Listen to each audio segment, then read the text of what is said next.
All right. Hey, look at this new little thing I got. See how this thing works. So I'm doing a race report from yesterday's half marathon. If you recall, the day before that, I did a update on training and stuff leading into it. So we'll cut to that first, where I was still optimistic about the race, and then come back to my race report after that.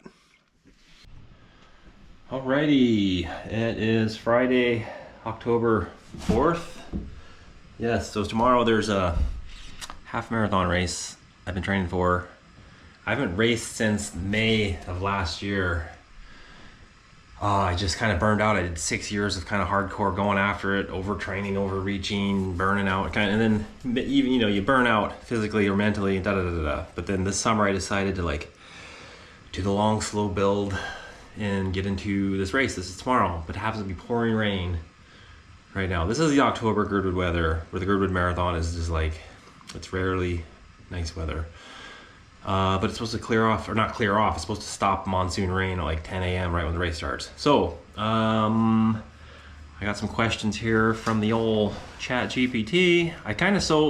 I had a running breakthrough this week in an interval I always do, and I'll get to what that was specifically, but I'm just gonna answer these questions. It's fun answering these questions. It makes you think about it, Right. Pace strategy. What strategies did you use to find your ideal training pace, and how did you determine what that pace should be? So the 80-20 is the general rule, and I had kind of fallen into 80-20, became 85-15, became 90-10, became 95-5, to where I was in this zone 2 malaise, you could call it, where it's just the mental, I just didn't I don't know, it was like a mental block, I suppose. And so finally, I don't know, probably 2 months ago, I just was ugh, in this boredom of the trails, and what am I doing, whatever, right? So I just forced myself to go out on some, instead of going for an hour and a half cruiser that was boring, I would do half hour, 45 minutes that was hard intervals, essentially. And it was very enlightening, or invigorating. I was oh my God, it was great. It felt great. And all of a sudden I felt like I got back into it. So then I kind of shifted to a little bit more intensity, less zone 2. But at the same time, all that zone 2 I had been just percolating on and kind of was growing. Form focus. So it goes through a bunch of stuff here. I'll kind of tell the whole story through these questions. Form focus. What specific aspects of your running form did you concentrate on during your training? How did that impact your performance? One thing I noticed, first off, I'm 6'1" and 230 pounds.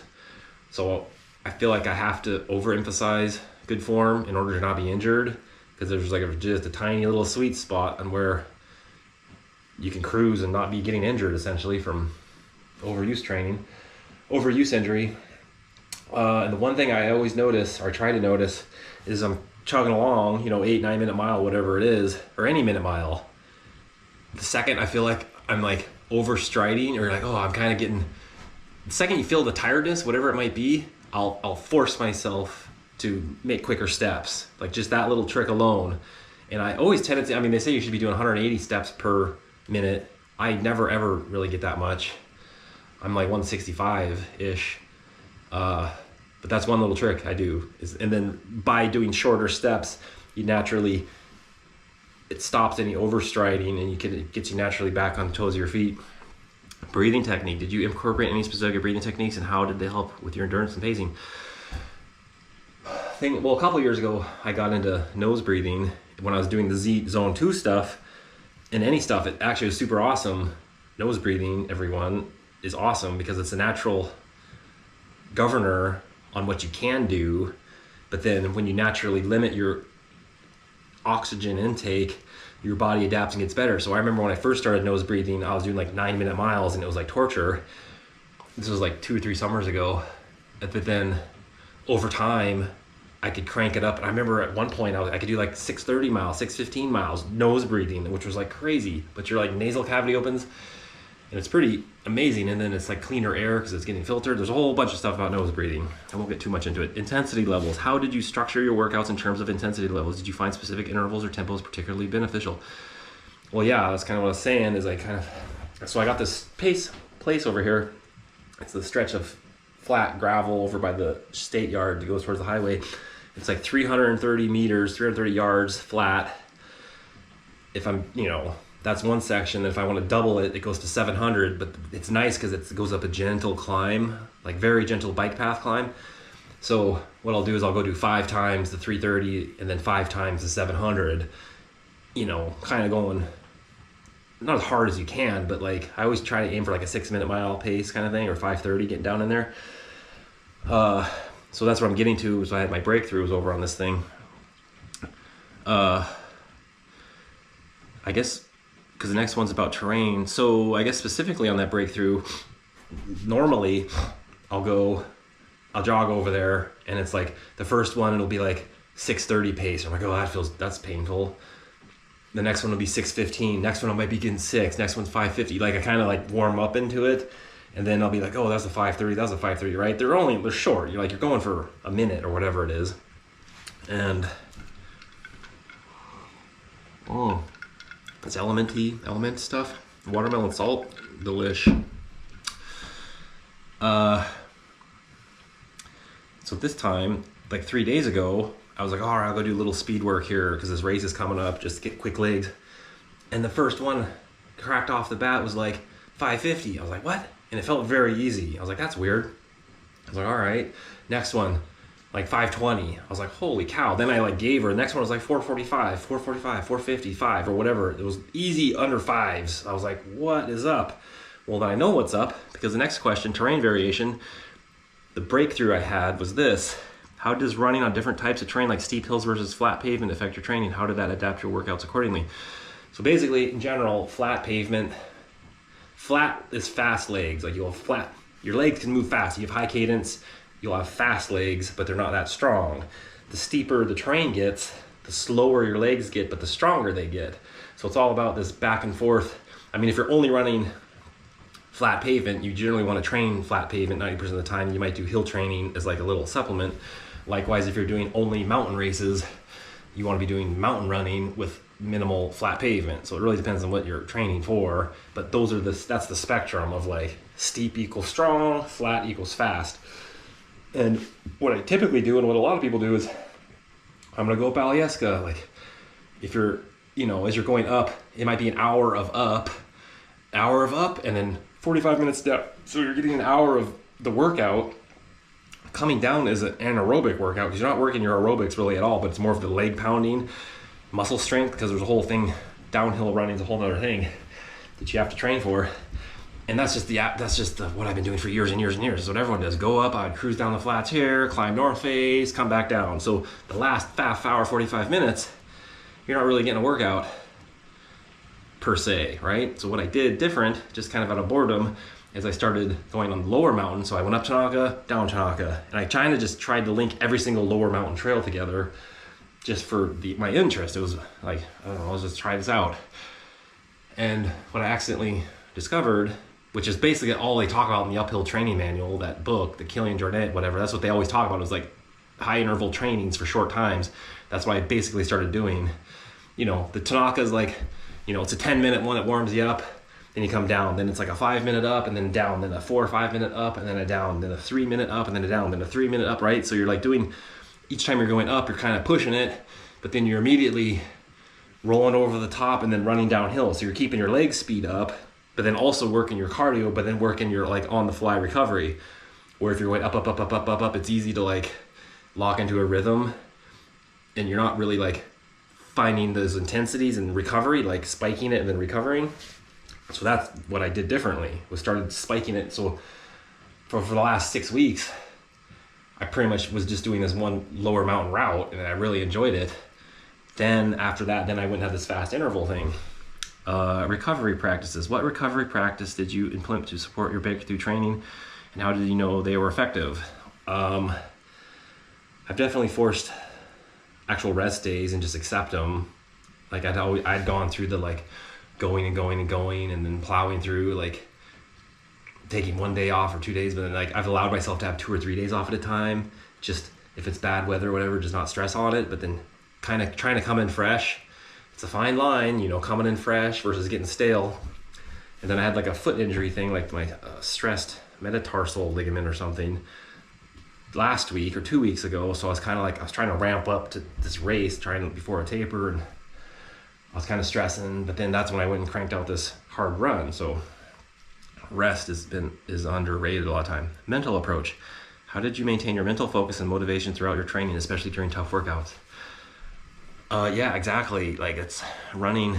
I mean, you could say it's like 90% mental. I mean, sure, you're physically doing it, but your brain tells you to keep doing it. You're like, how do you do it? That's a good question. You shift between all sorts of things. It's funny because running is like the only place where I don't listen to music, or I don't listen to podcasts. Like, a lot of people go running with their music. Like, I have music and podcasts going all day at work or when you're driving.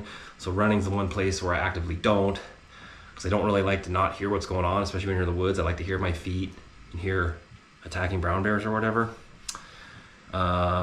It's a constantly evolving game of mental focus of what you're training for. And it really helps sometimes if you got a race that you're aiming for and you got a program built towards that. And there's times when you're just training for lifestyle, just to be healthy and be out in the sunshine. Cross training, did you incorporate any cross training activities? And if so, how did they contribute to your overall running performance? Yes, well, in the last year, I had been totally just aerobic with zero cross training, really, in terms of like actively doing sit-ups and push-ups and stuff. And then for the last year, I've been actually I took the break off from running for quite a while and got into weight training, but I leaned towards like low weight, high rep type stuff, a lot of sit-ups, a lot of push-ups, a lot of lightweight, a lot of kettlebell, and it just tightens everything up. It's pretty amazing. Everything just feels better, and it's like they complement each other, like the muscles versus the aerobic. So that's how. Nutrition strategies. What role did nutrition play in training breakthrough, and did you change anything in your diet to support your performance? Not really specifically. I mean, I really think it was that uphill, downhill interval stuff. But in general, I did just get the app Yuka, Y-U-K-A, which everyone should do. And it's so awesome because I don't need to show it on my phone, but you just scan the barcode of any piece of any food, and it tells you the content, the nutrition content is freaking amazing. You're like, oh, these Dorito chips, oh, they're 3 out of 100. Oh, these noodles are 90 out of 100. Oh, this soup is 15 out of 100. Like, it shows what's in them, and sometimes it's bad because too much sugar or too much fat, or which is like, okay, whatever, just don't eat too much. But then some of it's like hazardous additives that cause carcinogenic and genetic mutations, like TMI, I think it's called, TDI, something. It's and like Reese's peanut butter cups, those are 0 out of 100, and this stuff is like carcinogenic and like DNA mutations. Like, holy shit. So if actually in the last 3 days, I've started like scanning everything. So that's good. Goal setting. How did you set your training goals, and what milestone did you track to ensure that you were on the right path to achieve your breakthrough? Like I said, it's like, it depends on your race goal. Like, if you have a big fat race over here 6 months out, you might have a bunch of little races along the way that are training within the big race training. So you might do a mini taper or the no taper, train, and then race day is just another training day added up to this day. Or it's really just what's your training goal.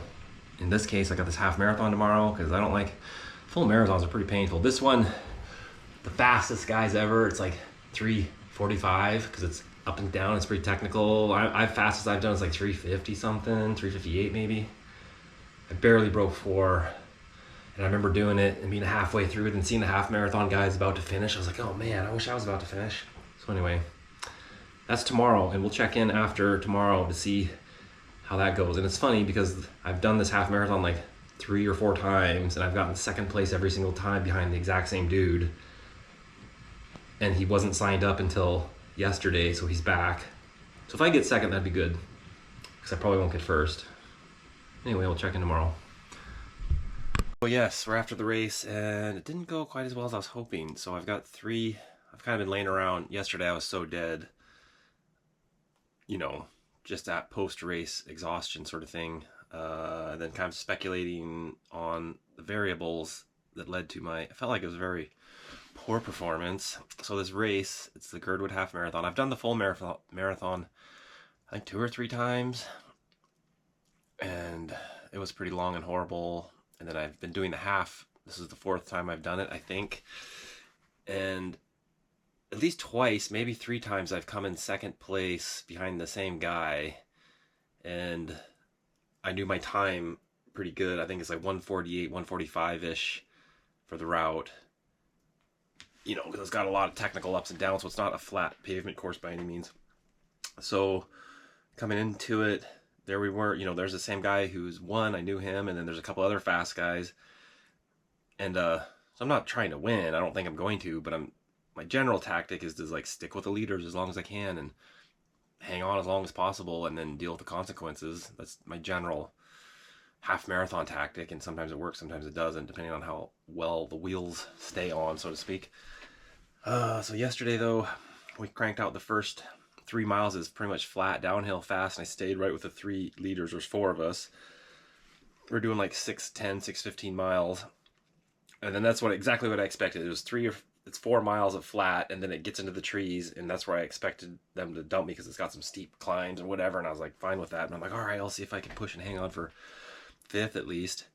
And 5 miles in, right into the bush, into the woods, I'm like, oh man, I'm feeling more tired than normal. Like I shouldn't be this tired. And it wasn't the tired. It was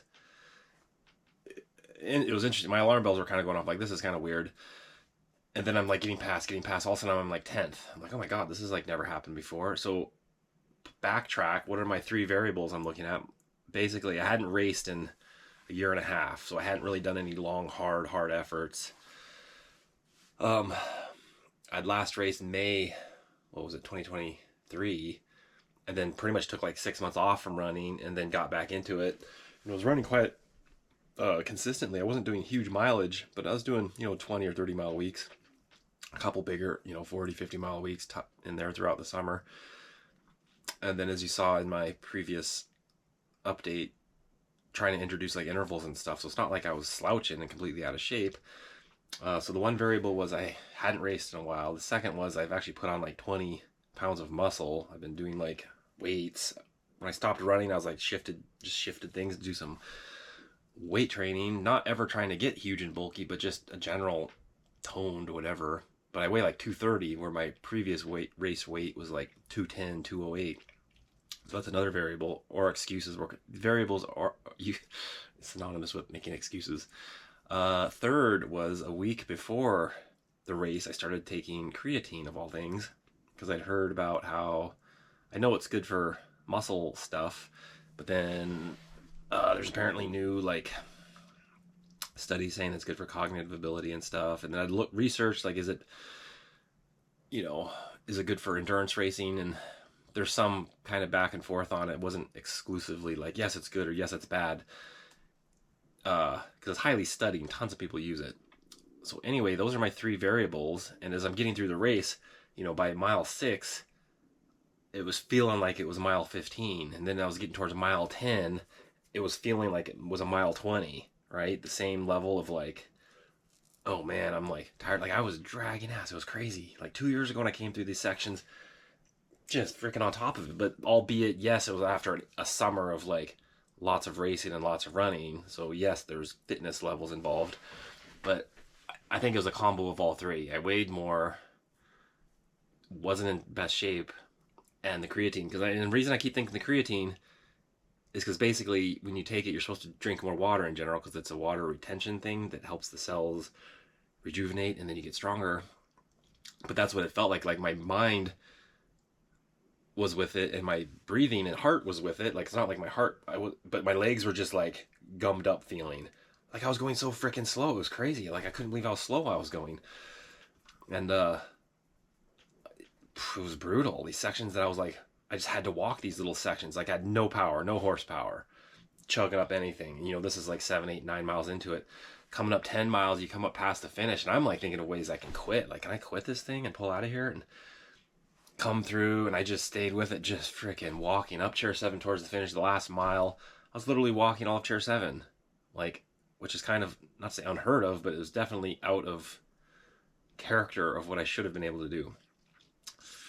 And then right as I'm coming down chair 3, then my legs start like cramping. Like I got the same type of cramps that I did like on the marathon 4 or 5 years ago, like hamstrings. And I'm like, I limped through the finish line, just kind of disheartened because my previous times I was in the 148, 150 range, nothing longer than 150, and then here I was like 215. I was like a half hour slower, and my mile pace, I looked it up.